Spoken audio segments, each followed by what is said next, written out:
Hi guys, it's Brantley, and today we're going to look at grammar, making sense of words, phrases, and clauses. This is just a simple introduction to grammar for our class, and it's going to help us to make sure that we have a good foundation for what we're going to do going forward.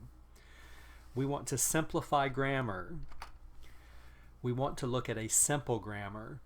So our foundation is going to start with the idea that English is made up of words, words make up phrases, and phrases make up clauses. So this is our building material. These are our building blocks, and this is our basic idea of how we go about grammar. English is made up of words, words make up phrases, and phrases make up clauses. All right, that's just our simple idea of grammar. Next, what we want to think about is we want to think about words. Words have forms and functions. I want you to think of forms as the materials that words are made of, and functions as what the words are doing in the sentence. So think of this analogy.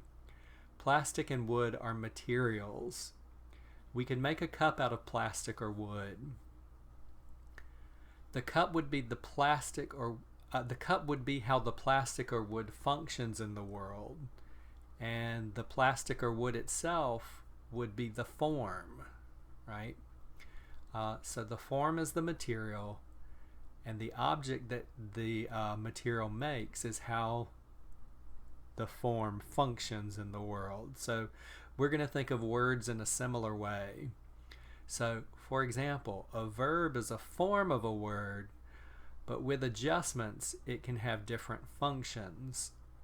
So a verb can act as a subject, a verb can act as a modifier, a verb can act in different ways, and this is true of many different words. So we have basic word forms, but words can act with different functions.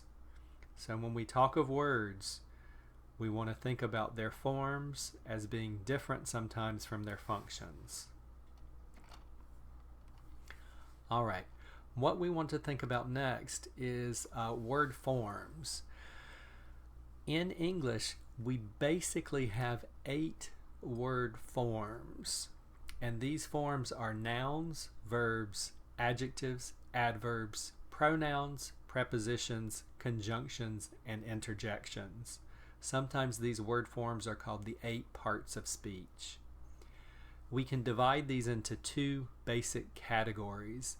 Nouns, verbs, adjectives, and adverbs are often called content words because they carry the most meaning. Pronouns, prepositions, conjunctions, and interjections are sometimes grouped together as function words. Now this is different from the function we were talking about before in some ways. And they're called function words because their purpose is to relate words together. Their purpose is to serve a function and not so much to carry great meaning in a sentence. So we have different types of these words that are listed here. I'm not going to go through all of those, but there are different types of each of these categories of words. But these are our basic word forms. Now, with word forms, we also have word functions. So these word forms can function in different ways in phrases and clauses. Words group together to build phrases and clauses. Words and phrases act as head words, the most important word in the phrase, or modifiers, words that support the head word, or they may have other functions. They may be connecting words, they may be other types of words in phrases. In clauses, words may act as subjects, they may act as verbs, which is both a form and a function, or they may be complements, which are the objects of those verbs. Now, I want to be clear that when we're talking of grammar, here we're using words that are often used in the classroom, so we're not using sort of strict linguistic terms here. Our use of words may be a little sloppy, and so sometimes we may be using words not in the clearest sense. So make sure that you clarify what we're talking about. I know that sounds a little difficult, but we're using words as they're used quite often in the classroom, and sometimes there's some overlap of meaning of some of these words, or sometimes the meaning is not as clear as maybe it should be. All right. For us, we want to be clear that grammar equals meaning.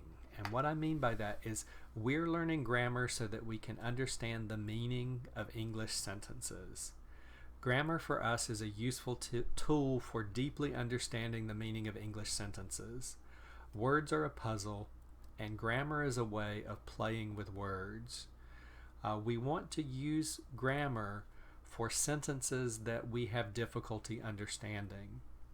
So if we can use grammar to help us take apart sentences that are difficult to understand and help us to put together the meaning, that's our real purpose for using grammar. Sentences follow a global pattern. English sentences follow recognizable patterns of subjects and predicates, and analyzing these patterns will make our English stronger.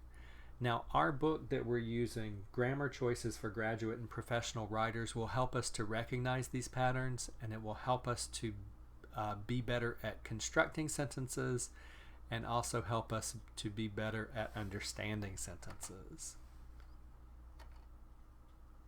In Chapter 1, we're going to begin to unlock those patterns, and we'll look at the meaning of grammar, and we'll approach grammar as a puzzle game in some ways. How to be successful with your grammar in this class is I want you to have an approach to grammar as if it's a puzzle to be solved.